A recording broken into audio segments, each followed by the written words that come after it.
Hello दोस्तों, आप सभी का स्वागत है समसामयिक घटना चक्र के इस ऑनलाइन प्लेटफॉर्म पर। आज हम लोग बात करेंगे 11 जनवरी 2025 के महत्वपूर्ण करंट अफेयर जो विभिन्न समाचार पत्र पत्रिकाओं में रहे, विभिन्न वेबसाइटों से।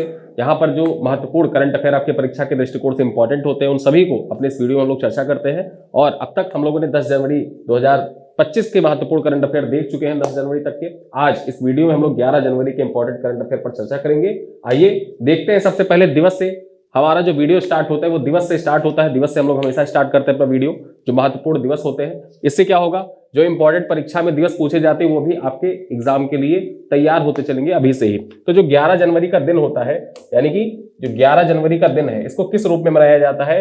तो national human trafficking awareness day, यानी कि national human trafficking awareness day के रूप में इसको मनाया जाता है। मानव तस्करी जागरूकता दिवस, हिंदी में अगर जो आपसे पूछे तो मानव तस्करी जागरूकता दिवस कब मनाया जाता है? 11 जनवरी को मनाया जाता है। ठीक है, तो ये दिवस याद रखना, आपके परीक्षा के दृष्टिकोण से इंपॉर्टेंट है। चलिए खबरों पे आते हैं। पहली खबर क्या है? उत्तर प्रदेश के पूर्व डीजीपी ओपी सिंह को भारतीय पुलिस फाउंडेशन का अध्यक्ष नियुक्त किया गया है। ठीक है, याद रखना किसे नियुक्त किया गया है? तो उत्तर प्रदेश के पूर्व डीजीपी है ओपी सिंह।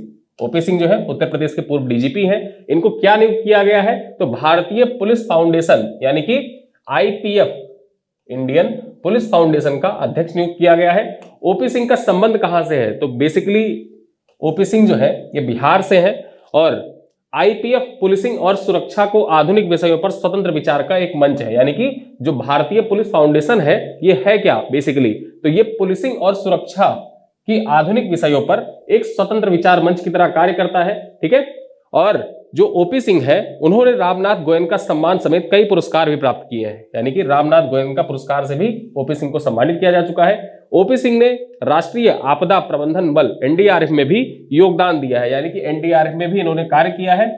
ठीक, ओपी सिंह के बारे में यहाँ पे लिखा हुआ है और वे 1983 बैच के आईपीएस अधिकारी हैं। 1983 बैच के आईपीएस अधिकारी हैं ओपी सिंह। जो आईपीएफ है ना, यानी कि भारतीय पुलिसिंग फाउंडेशन, इसका उद्देश्य क्या है? तो इसका उद्देश्य है पुलिस बल और जनता के बीच में, ठीक है, विश्वास को बढ़ावा देना। इसी उद्देश्य से इसकी स्थापना की गई थी आईपीएफ की। ठीक है, तो यहां पे हमने आईपीएफ के नए अध्यक्ष के बारे में जान लिया। आइए देखते हैं हमारी अगली खबर कौन सी है।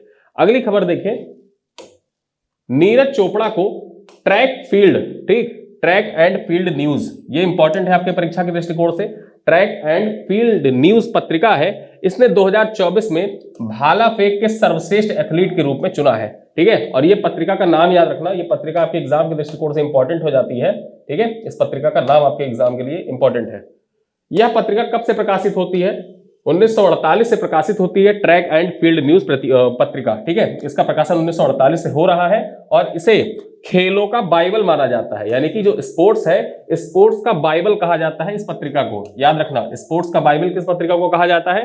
ट्रैक एंड फील्ड न्यूज पत्रिका को स्पोर्ट्स का बाइबल कहा जाता है। ठीक है, आगे देखें, पत्रिका हर साल विश्व यानी कि वर्ल्ड के साथ ही साथ अमेरिका की रैंकिंग को प्रकाशित करता है। नीरज चोपड़ा 2023 में भी अगर जो देखा जाए तो भाला फेंक की रैंकिंग जो जारी की गई थी उसमें शीर्ष स्थान पर थे और 2024 में भी नीरज चोपड़ा जो है वो शीर्ष स्थान पर है। नीरज चोपड़ा जो है पेरिस ओलंपिक में इन्होंने रजत पदक जीता था। ठीक है, पेरिस ओलंपिक में रजत पदक जीता था। ठीक है, और जो पाकिस्तान के खिलाड़ी थे, ठीक है, उन्होंने गोल्ड मेडल जीता था। चलो अपनी अगली खबर देखते हैं। अगली खबर कौन सी है? डीआरडीओ ने हिम कवच नामक विशेष पोशाक का सफल परीक्षण किया है। ठीक है, डीआरडीओ के द्वारा जो हिम कवच है, हिम कवच एक विशेष पोशाक है, इसका परीक्षण किया गया है। आपकी परीक्षा के दृष्टिकोण से इंपॉर्टेंट हो जाता है। पूछा जा सकता है कि हाल ही में चर्चा में रहा हिम कवच किसके द्वारा डिजाइन किया गया है? ठीक है, तो यह डीआरडीओ के द्वारा डिजाइन किया गया है। यह पोशाक -60 डिग्री सेंटीग्रेड से +20 डिग्री सेंटीग्रेड तक के तापमान में जवानों को सुरक्षा प्रदान करेगी। ठीक है, अब यहाँ पे ये एक पोशाक है जो -60 डिग्री टेम्परेचर से लेके +20 डिग्री टेम्परेचर तक के जवानों को जो होगा उनको सुरक्षा प्रदान करेगी। इसे अत्यधिक ठंडे मौसम और हिमालयी क्षेत्रों में काम करने वाले सैनिकों के लिए विकसित किया गया। इसका उद्देश्य क्या है हिम कवच का? यहाँ पे आप देख सकते हैं, जो हिम कवच है मल्टी लेयर क्लोथिंग सिस्टम है। जो हिम कवच है क्या है? Multi layer clothing system. Exam में आपसे ऐसे ही पूछ सकता है। देखिए, पहला तो ये पूछ सकता है कि इसका विकास किसके द्वारा किया गया? डीआरडीओ के द्वारा किया गया। दूसरा पॉइंट आपसे ये पूछ ले कि हाल ही में चर्चा में रहा हिम कवच क्या है? ठीक है, 4 ऑप्शन दे दे। परमाणु हथियार, ड्रोन, ठीक है, एक दे दे मल्टी लेयर क्लोथिंग सिस्टम या युद्धक विमान, ठीक है, तो वहां पे आप टिक करके आइएगा, मल्टी लेयर क्लोथिंग सिस्टम है हिमकवच, डीआरडीओ के द्वारा विकसित किया गया है। इसका परीक्षण सफल रहा है और यह भारतीय सेना के जवानों को कठिन मौसम में ऑपरेशन के अंजाम देने में सहायक होगा, ठीक है, तो ये भारतीय सेना के जो जवान हैं, जल्दी ही भारतीय सेना के जवानों को ये मिल जाएगा हिमकवच, ठीक। चलो अगली खबर देखें, उत्तर प्रदेश सरकार और गूगल क्लाउड इंडिया के मध्य एआई आधारित कृषि नेटवर्क पर समझौते ज्ञापन पर हस्ताक्षर किया गया और ये आपके परीक्षा के दृष्टिकोण से इंपॉर्टेंट हो जाता है। देखिए यूपी स्पेशल के पेपर में जब पेपर 6 आप दे रहे हैं तो पेपर 6 की जब तैयारी करिएगा तो एग्रीकल्चर में, ठीक है, एग्रीकल्चर में तकनीकी का प्रयोग, ठीक है, एक टर्म मेंशन किया गया है एग्रीकल्चर में तकनीकी का प्रयोग। आप जीएस पेपर 3 की तैयारी करें उसमें भी साथ ही साथ स्पेशली जो पेपर 6 है वहां पर आप इस चीज का प्रयोग कर सकते हैं, ठीक है। अब समझौता देख लेते हैं, जो एआई आधारित कृषि समझौता है किसके किसके बीच में हुआ है, तो उत्तर प्रदेश सरकार और गूगल क्लाउड इंडिया ने, ठीक है, UP open network for agriculture launch करने के लिए समझौता किया है। हस्ताक्षरकर्ता कौन कौन रहे, हस्ताक्षरकर्ता का नाम इंपॉर्टेंट हो जाता है, हस्ताक्षरकर्ता कौन रहे, तो उत्तर प्रदेश के मुख्य सचिव मनोज कुमार सिंह और गूगल क्लाउड इंडिया के वाइस प्रेसिडेंट अनिल भंसाली। क्या नाम है इनका, जो गूगल क्लाउड इंडिया है उसके जो वाइस प्रेसिडेंट है अनिल भंसाली, इन दोनों लोगों ने हस्ताक्षर किया, ठीक है, किस पर, एआई आधारित कृषि नेटवर्क समझौते के लिए।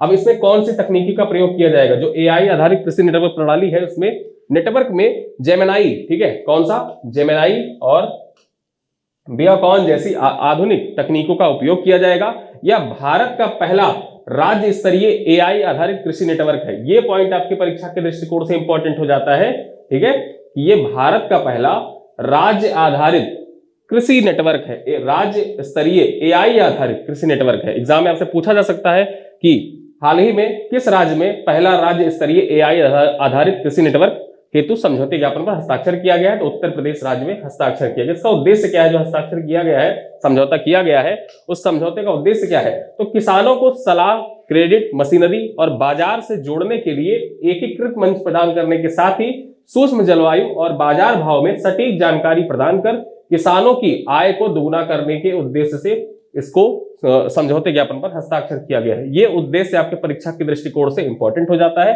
जब भी आप मेंस एग्जाम लिख रहे हैं तो वहां पे एक उद्देश्य लिखना होता है, निष्कर्ष लिखना होता है, ठीक है, तो उद्देश्य जब कोई भी आप लिख रहे हो तो वहां पे उद्देश्य, इस उद्देश्य को आप मेंशन कर सकते हैं जब तकनीकी का प्रयोग करते हैं।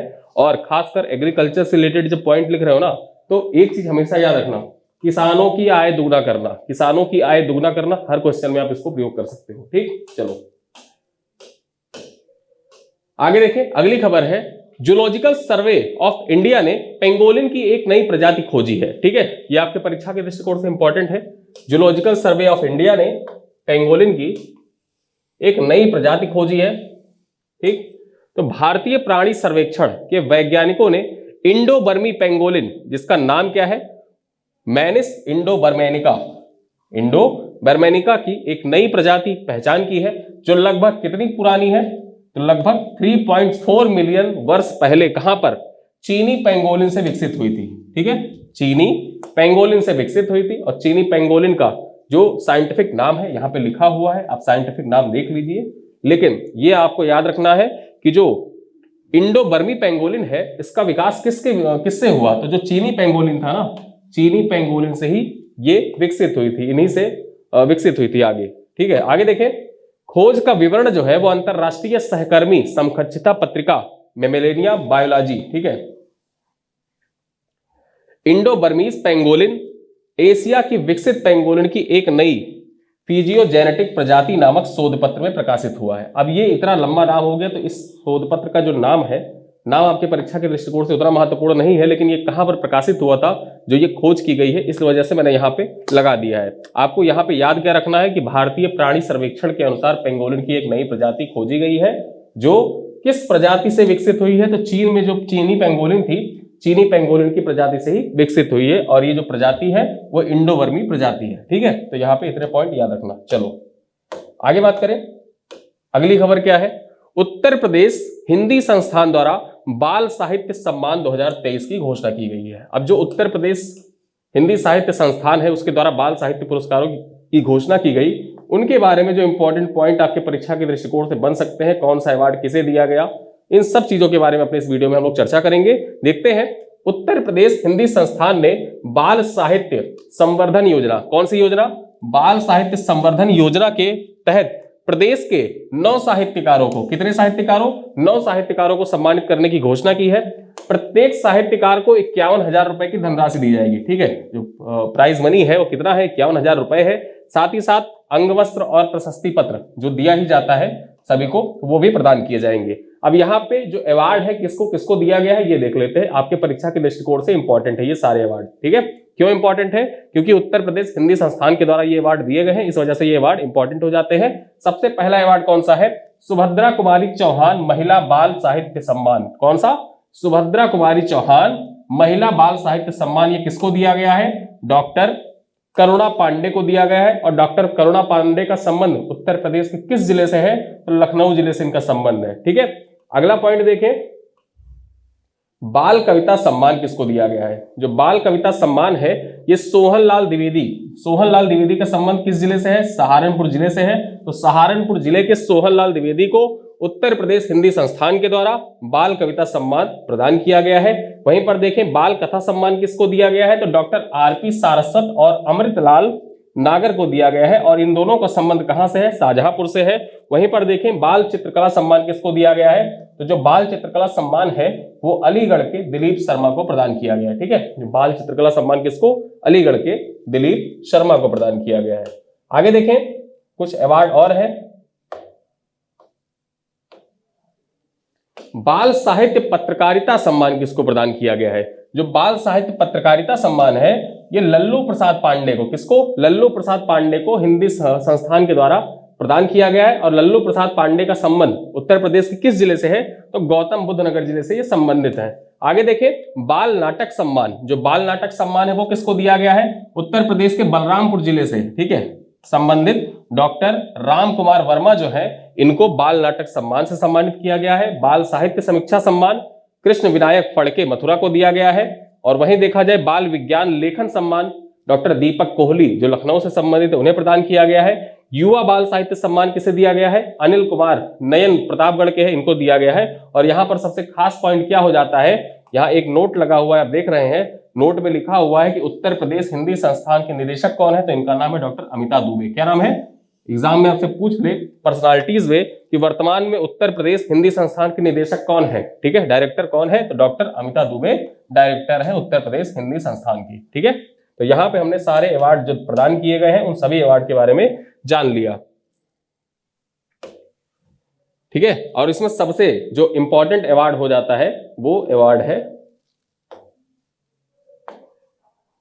सुभद्रा कुमारी चौहान महिला बाल साहित्य सम्मान। किसको प्रदान किया गया, एग्जाम में ये पॉइंट आपसे पूछ सकता है, किसको प्रदान किया गया है, डॉक्टर करुणा पांडे को प्रदान किया गया है। चलिए आगे देखें, अगली खबर कौन सी है, उत्तर प्रदेश सरकार शुरू करेगी वन डिस्ट्रिक्ट वन कुजीन योजना। अब ये आपके परीक्षा के दृष्टिकोण से इंपॉर्टेंट है, और इंपॉर्टेंट ही नहीं मोस्ट इंपॉर्टेंट है। ये प्रीलिम्स में तो पूछा ही जा सकता है, साथ ही साथ मुख्य परीक्षा में जब आप जीएस पेपर 6 का पेपर देखते हैं तो जीएस पेपर 6 में एक स्पेशली मेंशन कर रखा है सिलेबस में आपके वन डिस्ट्रिक्ट वन प्रोडक्ट योजना। ठीक है, ओडीओपी, ओडीओपी को मेंशन कर रखा है। तो ओडीओपी से संबंधित या उससे रिलेटेड अगर जैसे उसी प्रकार की कोई योजना है आपके परीक्षा के दृष्टिकोण से इंपॉर्टेंट हो जाती है, और उसी दृष्टिकोण से देखा जाए तो उत्तर प्रदेश सरकार शुरू करेगी वन डिस्ट्रिक्ट वन कुजीन योजना।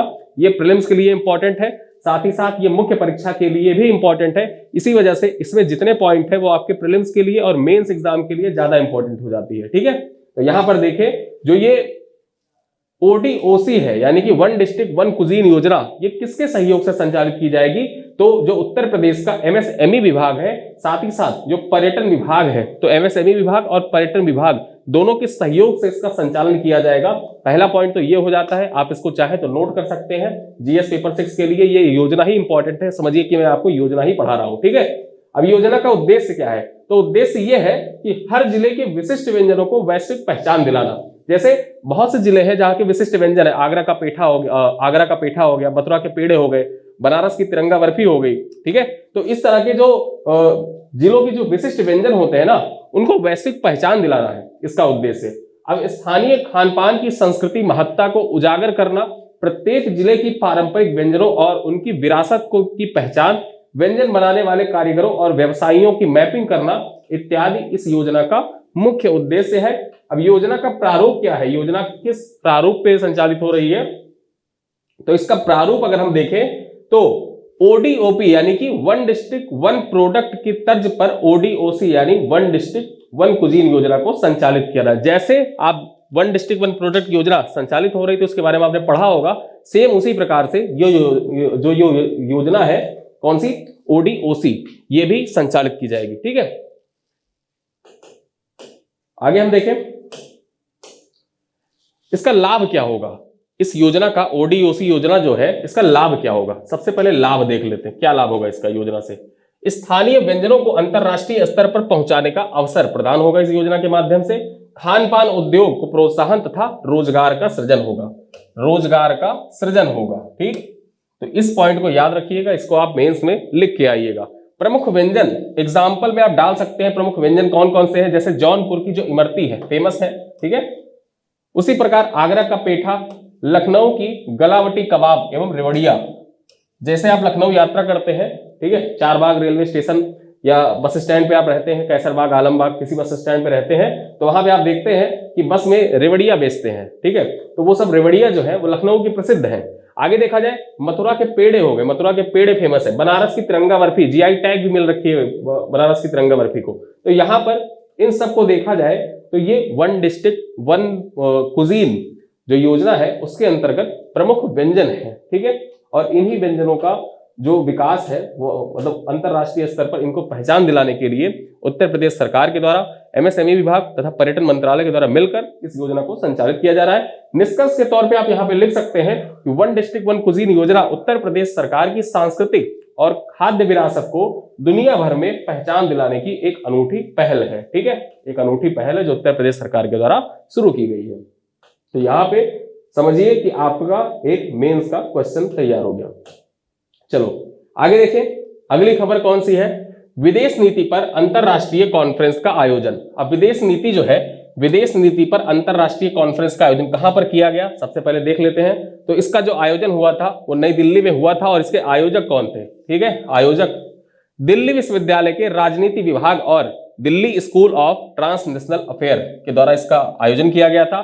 थीम क्या था, ये थीम आपके परीक्षा के दृष्टिकोण से इंपॉर्टेंट हो जाता है और ये थीम है Indian foreign policy under Modi 3.0 challenges and opportunity. ठीक है, ये थीम याद रखना, ये थीम आपके परीक्षा के दृष्टिकोण से इंपॉर्टेंट है और एग्जाम में पूछा जा सकता है कि विदेश नीति पर अंतरराष्ट्रीय कॉन्फ्रेंस का विषय क्या था। ठीक है, या इसके कहा पहला कथन पूछ लेगा कि इसका आयोजन नई दिल्ली में किया गया था, दूसरा उसका विषय दे देगा और पूछेगा कौन सा सही है कौन सा गलत है। ठीक है, तो इस तरीके से आप विषय याद रखना, Indian foreign policy under Modi 3.0 challenges and opportunity इसका मुख्य विषय है। मुख्य अतिथि कौन थे यहाँ पर, तो मुख्य अतिथि अगर जो देखा जाए तो भारत में जो जापान के राजदूत है, एम्बेसडर है ओएनो केइची, क्या नाम है इनका, ओएनो केइची जो है जापान के जो राजदूत है भारत में, वो इस जो आयोजन हुआ था अंतरराष्ट्रीय कॉन्फ्रेंस का उसके मुख्य अतिथि थे। अगर हम मुख्य वक्ता की बात कर ले तो इंडिया फाउंडेशन के जो अध्यक्ष है राम माधव, नाम आपने सुना होगा राम माधव का,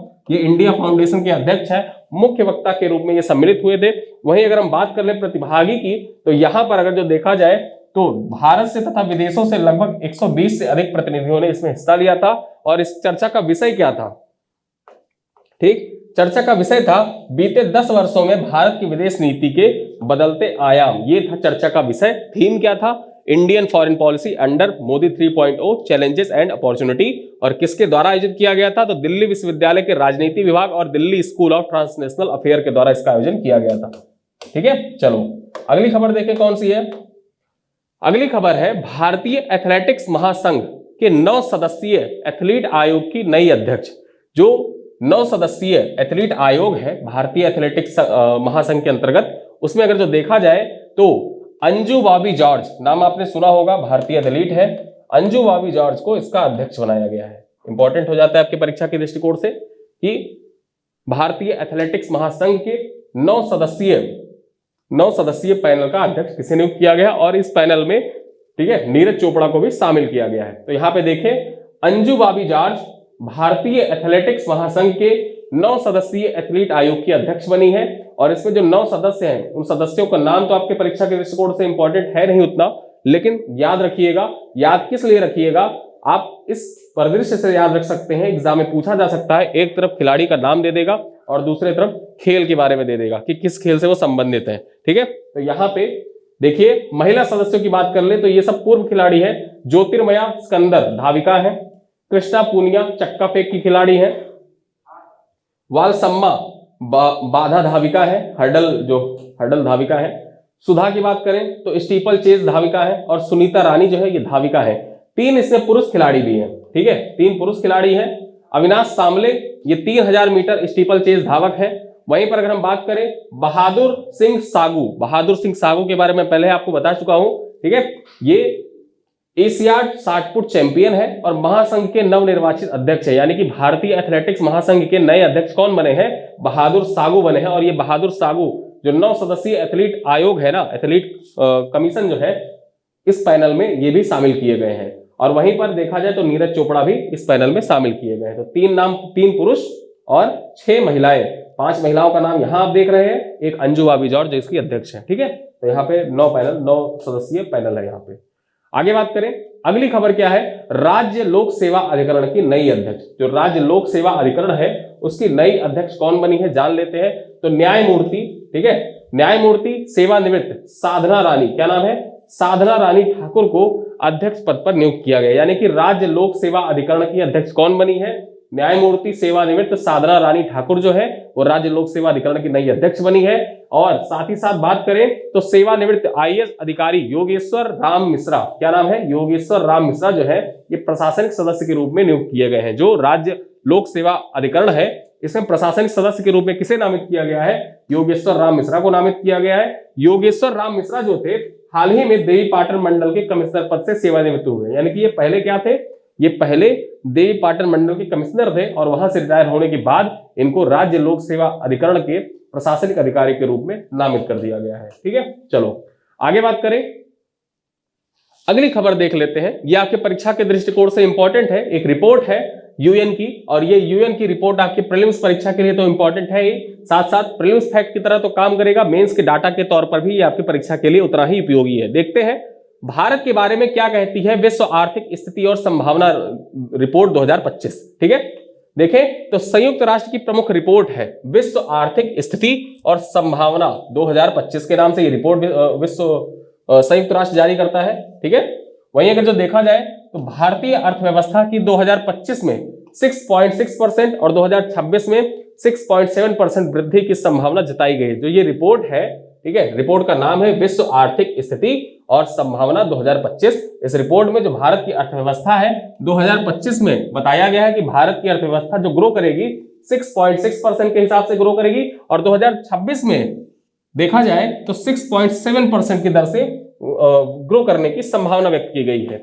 संयुक्त राष्ट्र द्वारा 9 जनवरी 2025 को, कब, 9 जनवरी 2025 को जारी की गई रिपोर्ट में उम्मीद जताई गई है कि 2025 में विश्व अर्थव्यवस्था किस ओर जाएगी, तो विश्व की अर्थव्यवस्था जो ग्रो करेगी 2.8% की दर से ग्रो करेगी। और उस हिसाब से देखा जाए तो भारत की अर्थव्यवस्था पूरे विश्व में सबसे तेजी से ग्रो करने वाली अर्थव्यवस्था बनकर उभरेगी। ऐसा जो ये रिपोर्ट है संयुक्त राष्ट्र की, इसमें बताया गया है, जिक्र किया गया है। ठीक है, तो यहाँ पे 2 पॉइंट याद रखना कि 2025 में जो संयुक्त राष्ट्र है, संयुक्त राष्ट्र के द्वारा कितनी वृद्धि दर्ज करने की संभावना व्यक्त की है भारत के, 6.6% की वृद्धि, और पूरा विश्व किस हिसाब से ग्रो करेगा, तो पूरा विश्व जो है वो 2.8% की वृद्धि दर्ज करेगा 2025 में। ठीक है, आगे देखें, संयुक्त राष्ट्र कैलेंडर जो होता है, यहां पे सबसे खास बात क्या है, खास बात यह है कि भारत सरकार की जो वित्त वर्ष स्टार्ट होता है, भारत सरकार का वित्त वर्ष स्टार्ट होता है 1 अप्रैल से। ठीक है, 1 अप्रैल से हम काउंट करते हैं कि 1 अप्रैल से 31 मार्च तक। लेकिन जो यूएन का कैलेंडर होता है, यूएन कैलेंडर कौन सा फॉलो करता है, 1 जनवरी से यूएन का कैलेंडर स्टार्ट होता है। ठीक है, यूएन का कैलेंडर 1 जनवरी से स्टार्ट होता है और 31 दिसंबर तक चलता है। तो वही यहाँ पे खास बात लिखी हुई है कि संयुक्त राष्ट्र कैलेंडर जनवरी दिसंबर का पालन करता है, जबकि भारत सरकार जो है ये वित्तीय वर्ष अप्रैल मार्च को राष्ट्रीय लेखा की पद्धति का पालन करती है। यानी कि जो भारत का कैलेंडर है उसमें अप्रैल माह वाली लेखा पद्धति पालन की जाती है, जबकि यूएन में जनवरी से दिसंबर तक की लेखा पद्धति का पालन किया जाता है। आगे देखें, रिपोर्ट में कुछ बातें और मेंशन की गई हैं, साथ ही साथ यहाँ पर जो डाटा है राष्ट्रीय सांख्यिकी कार्यालय का, एनएसओ का क्या डाटा कहता है, एनएसओ ने वित्तीय वर्ष 2024-25 के लिए सकल घरेलू उत्पाद यानी कि जीडीपी के अपने पहले उन्नत अनुमानों में 6.4% की वृद्धि की दर का अनुमान लगाया है। यानी कि 2024-25 में जो सकल घरेलू उत्पाद है बताया गया है, ठीक है, किसके द्वारा, एनएसओ के द्वारा, कि भारत की जो जीडीपी है वो ग्रो करेगी 6.4% की दर से, ठीक है। वहीं अगर हम देखें तो एनएसओ के अकॉर्डिंग अगर हम बात करें तो जो भारत की जीडीपी है इस बार धीरे ग्रो करेगी। धीरे ग्रो कैसे करेगी, अगर हम 24-25 की बात कर लें तो 6.4% के हिसाब से ग्रो करेगी, ठीक है। वहीं अगर हम 22-23 की बात कर ले तो 22-23 में भारत की जो जीडीपी थी उसका वृद्धि दर कितना 7% था, जबकि 2023-24 में अगर हम बात करें तो किस हिसाब से भारत की जीडीपी ने ग्रो किया, 8.2% के हिसाब से ग्रो किया, ठीक है। तो यहाँ पे जो परसेंटेज है ये परसेंटेज आप याद रखिएगा, एनएसओ कौन सा परसेंटेज कह रहा है, यूएन कौन सा परसेंटेज कह रहा है, ये सारे परसेंटेज आप चाहें तो कॉपी में लिख सकते हैं, ये आपके परीक्षा के दृष्टिकोण से इंपॉर्टेंट है, एग्जाम में यहाँ से क्वेश्चन पूछे जाते हैं। चलो अगली खबर देखें, ब्रिटिश जूनियर ओपन 2025 स्क्वैश प्रतियोगिता। जो ब्रिटिश जूनियर ओपन 2025 स्क्वैश प्रतियोगिता है इसके बारे में जान लेते हैं। तो भारतीय स्क्वैश खिलाड़ी, क्या नाम है इनका, अनाहत सिंह, नाम याद है, अनाहत सिंह सुना होगा आपने अनाहत सिंह का नाम, और ये परीक्षा के दृष्टिकोण से इंपॉर्टेंट हो जाता है कि अनाहत सिंह ने इंग्लैंड के बर्मिंघम शहर में आयोजित, कहां पर आयोजित किया गया था, एग्जाम में डायरेक्टली पूछ ले कि ब्रिटिश जूनियर ओपन स्क्वैश प्रतियोगिता कहां पर आयोजित की गई, बर्मिंघम शहर ब्रिटेन में आयोजित किया गया था, ठीक है। और यहां पर ब्रिटिश जूनियर ओपन 2025 स्क्वैश प्रतियोगिता में महिलाओं के अंडर 17 वर्ग में मिस्र की, ठीक है, मिस्र की जो खिलाड़ी थी मलिका, इनको हराकर इन्होंने जो स्क्वैश प्रतियोगिता थी उस स्क्वैश प्रतियोगिता को जीत लिया है, ठीक है। तो आपके परीक्षा के दृष्टिकोण से प्रीलिम से पूछा जा सकता है कि British junior open under 17 squash प्रतियोगिता किसने जीती है, अनाहत सिंह ने जीती है, और इन्होंने मिस्र के खिलाड़ी को पराजित किया था, ठीक है। चलो अगली खबर देखें, लेबनान के नए राष्ट्रपति, लेबनान में नए राष्ट्रपति बने हैं, हिजबुल्लाह संगठन चर्चा में था, इस वजह से लेबनान के नए राष्ट्रपति का नाम आपके परीक्षा के दृष्टिकोण से इंपॉर्टेंट हो जाता है। और यहां पर देखें तो लेबनानी सशस्त्र बलों के प्रमुख जनरल जोसेफ ऑन, इनका नाम याद रखना, जनरल जोसेफ ऑन को 9 जनवरी 2025 को लेबनान संसद द्वारा लेबनान के राष्ट्रपति के रूप में चुना गया है, ठीक है। लेबनानी सशस्त्र बलों के जो प्रमुख थे, ठीक है, जनरल जोसेफ ऑन, इनको 9 जनवरी 2025 को लेबनानी संसद द्वारा लेबनान के राष्ट्रपति के रूप में चुना गया है। अगर हम बात करें तो अक्टूबर 2022 में राष्ट्रपति मिशेल ऑन, अब यहाँ पे मिशेल ऑन के बारे में मैंने क्यों लिखा है, देखिए जोसेफ ऑन और मिशेल ऑन नाम एक जैसा लग रहा है, ऑन दोनों में लगा हुआ है, तो इस वजह से आप कंफ्यूज हो सकते हैं चचेरे भाई बहन हो, ठीक है। तो इस तरीके से यहां मैंने ब्रैकेट में लिख भी दिया है कि जनरल ऑन से इनका कोई संबंध नहीं है, जो मिशेल ऑन है, ठीक है, इनका कार्यकाल 2022 में समाप्त हो गया था, और कार्यकाल समाप्त होने बाद लेबनान के राष्ट्रपति का पद 2 वर्षों से अधिक समय तक रिक्त रहा है, ठीक। तो 2 वर्षों से अधिक समय से इनका जो लेबनान के राष्ट्रपति है उनका पद खाली था, और अब लेबनान की संसद के द्वारा जनरल जोसेफ ऑन को लेबनान का नया राष्ट्रपति चुना गया है, ठीक है। तो ये आपकी परीक्षा के दृष्टिकोण से नाम इंपॉर्टेंट हो जाता है, और ये आपके एग्जाम में पूछा जा सकता है, क्योंकि हिजबुल्लाह, इजराइल, हमास, ठीक है, यहाँ सब जो नाम है वो आपकी परीक्षा के दृष्टिकोण से इंपॉर्टेंट है।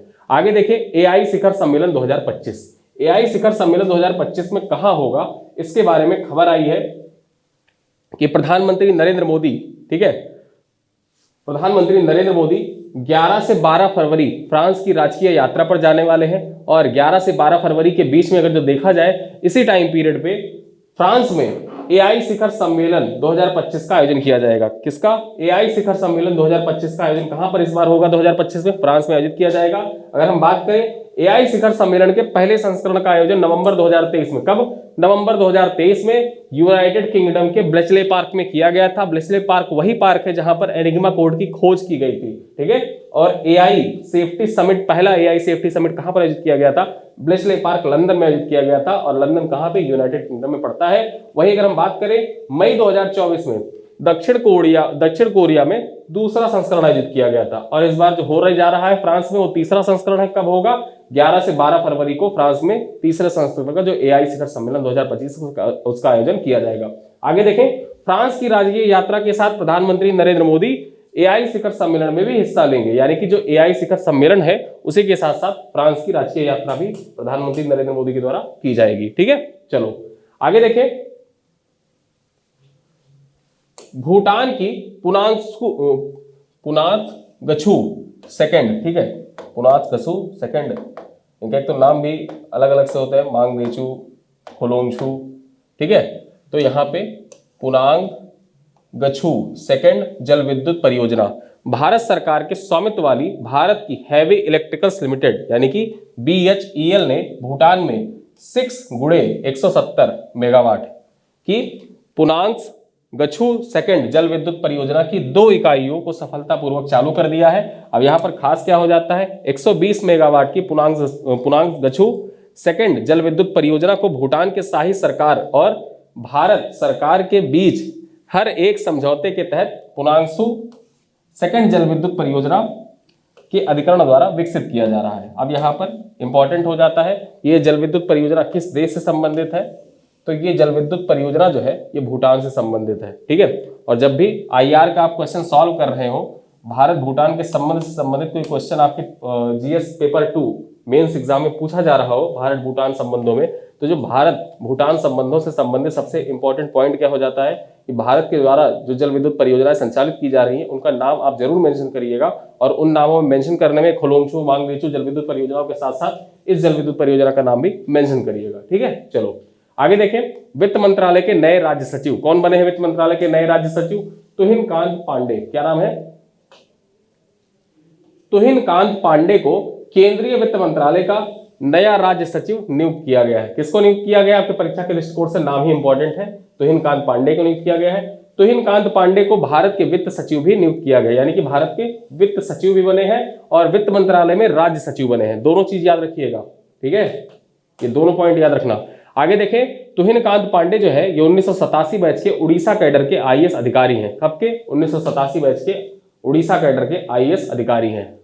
अगली खबर देखें, नालको के अध्यक्ष सह प्रबंध निदेशक यानी कि नालको के CMD कौन बने हैं? तो विजेंद्र प्रताप सिंह ने केंद्रीय सार्वजनिक क्षेत्र के उद्यम नेशनल एल्यूमिनियम कंपनी लिमिटेड यानी कि नालको के अध्यक्ष सह प्रबंधक निदेशक का पदभार ग्रहण किया है। यानी कि आपकी परीक्षा के दृष्टिकोण से यह नाम इंपॉर्टेंट हो जाता है। नालको के CMD कौन बने हैं? विजेंद्र प्रताप सिंह बने हैं। आगे देखें, नालको में शामिल होने से पहले वे steel authority of India limited जो बर्नपुर और दुर्गापुर स्टील प्लांट था वहां के प्रभारी के रूप में कार्य कर रहे थे। यानी कि विजेंद्र प्रताप सिंह जो है ये बर्नपुर और दुर्गापुर का जो सेल का स्टील प्लांट था उसमें प्रभारी के रूप में कार्य कर रहे थे, और अब इनको नालको का अध्यक्ष नामित कर दिया, नालको का CMD नामित कर दिया गया है। चलो अब यहां पर आज का सवाल सबसे खास क्यों है? आज के सवाल में आज हम सिर्फ एक सवाल नहीं पूछेंगे, आज आपसे हम पूछेंगे 4 सवाल, और 4 सवाल इसी स्लाइड पर जो आज आपने पढ़ा इन्हीं स्लाइड पर आधारित होगा। अब आइए इन सवालों का उत्तर आपको कमेंट बॉक्स में देना है। पहला क्वेश्चन क्या कह रहा है? जैसा UPPCS पूछता है, ठीक है, सेम वैसा ही क्वेश्चन यहां पर है। देखें पहला क्वेश्चन क्या कह रहा है, क्वेश्चन नंबर 1 कह रहा है उत्तर प्रदेश सरकार और गूगल क्लाउड इंडिया द्वारा UP open network for agriculture launch किया गया है, इसके संदर्भ में निम्नलिखित में से कौन सा कथन सही है? ठीक है, आपको यहां बताना है यह भारत का पहला राज्य स्तरीय AI आधारित कृषि नेटवर्क है जो किसानों को सलाह, क्रेडिट, मशीनरी और बाजार से जोड़ने के लिए एक मंच प्रदान करता है। दूसरा कथन कह रहा है इस नेटवर्क में जेमिनाई और बियाकॉन जैसी आधुनिक तकनीकों का उपयोग नहीं किया जाएगा। विकल्प है केवल एक कथन सही है। विकल्प B कह रहा है केवल कथन नंबर 2 सही है। C कह रहा है दोनों कथन सही है, और D कह रहा है कोई भी कथन सही नहीं है। ये हमारा पहला क्वेश्चन है। दूसरा क्वेश्चन क्या है? दूसरा क्वेश्चन आप देखिए, निम्नलिखित कथनों पर विचार करिए। पहला कथन क्या कह रहा है? पहला कथन है कि AI शिखर सम्मेलन 2025 का आयोजन फ्रांस में फरवरी 2025 में किया जाएगा। दूसरा कथन कह रहा है AI शिखर सम्मेलन का पहला संस्करण दक्षिण कोरिया में आयोजित किया गया था। सही विकल्प चुनना है। A कह रहा है केवल कथन 1 सही है। B कह रहा है केवल कथन 2 सही है। C कह रहा है दोनों कथन सही है, और D कह रहा है दोनों कथन गलत है। ठीक है, चलो तो यहां पे इस क्वेश्चन का उत्तर आप कमेंट बॉक्स में दीजिए। तीसरा क्वेश्चन क्या है? निम्नलिखित में से कौन सा कथन सही है? कौन सा कथन सही है? पहला कथन देखिए, इंडो बर्मी पेंगोलिन, ठीक है, कि नई प्रजाति की पहचान भारतीय प्राणी सर्वेक्षण के वैज्ञानिकों ने की है। दूसरा कथन कह रहा है इंडो बर्मी पेंगोलिन लगभग 3.4 मिलियन वर्ष पहले भारतीय पेंगोलिन से विकसित हुआ है। अब विकल्प यहां पे दे रखा है, ऑप्शन A कह रहा है केवल 1 सही है, ऑप्शन B केवल 2, ऑप्शन C 1 और 2 दोनों, और डी कह रहा है ना तो 1 ना ही 2। तो आपको बताना है कौन सा कथन इसमें सही है। चौथा प्रश्न है निम्नलिखित कथनों पर विचार करें और सही उत्तर चुनें। कथन नंबर 1, अनाहत सिंह ने ब्रिटिश जूनियर ओपन 2025 स्क्वैश प्रतियोगिता में अंडर 17 वर्ग का खिताब जीता है। ठीक है, आगे देखें। कथन 2 कह रहा है अनाहत सिंह ने इस प्रतियोगिता में मिस्र की मलिका एलारॉक्सी को हराया है। विकल्प कह रहा है केवल कथन 1 सही है, विकल्प बी कह रहा है केवल कथन 2 सही है, विकल्प सी कह रहा है दोनों कथन सही है और विकल्प डी कह रहा है दोनों कथन गलत है। ठीक है, तो यहाँ पे आज के सवाल में हमने 4 क्वेश्चन पूछे और ये चारों क्वेश्चन जैसे यूपीपीसीएस 2024 की परीक्षा में आपसे करंट अफेयर पूछे गए थे, सेम वही पैटर्न है और सेम ऐसे ही पैटर्न पे आपसे आगे भविष्य में सवाल पूछे जा सकते हैं आरओ की परीक्षा में भी, पीसीएस की परीक्षा में भी। ठीक है, तो अपने देखिए हम लोग करेंगे क्या कि जो हमारा डेली करंट अफेयर का वीडियो आता है उस डेली करंट अफेयर के वीडियो में हम लोग इस तरह के प्रश्नों को डिस्कस करेंगे, लेकिन जो हमारा रिवीजन करंट अफेयर आएगा जिसमें हम लोग रिवीजन करेंगे उसमें हम लोग जल्दी जल्दी वन लाइनर करंट अफेयर वाले जितने भी पॉइंट्स हैं उनको जल्दी जल्दी डिस्कस करेंगे। ठीक है, तो इससे होगा क्या कि डेली करंट अफेयर वीडियो में जो आप डिटेल से पढ़ते हैं वहीं पर आप उसका जवाब देंगे। जब हम रिवीजन करेंगे तो रिवीजन करने में क्या होगा कि हमको उस न्यूज को याद करना होगा कि कौन सी न्यूज हमने पढ़ी है पूरे हफ्ते भर में, तो हमको पूरा डिटेल उसका याद आ जाएगा। तो और जो रिवीजन होगा वो रिवीजन हम लोग एज अ टेस्ट लेंगे। ठीक है, जो टेस्ट की तरीके से होता है, क्योंकि जब हम रिवीजन करते हैं तो रिवीजन को एज अ टेस्ट ही लेना चाहिए। तो टेस्ट योर सेल्फ की तरह होगा वो रिवीजन। और मिलते हैं कल अगले वीडियो में। कल आपके समक्ष जो रिवीजन का वीडियो उपस्थित होगा। ये वीडियो कैसा लगा बताइएगा जरूर, अपने दोस्तों के साथ साझा करिएगा। कोई फीडबैक होगा तो कमेंट बॉक्स में जरूर लिखिएगा। मिलते हैं अगले वीडियो, तब तक के लिए धन्यवाद।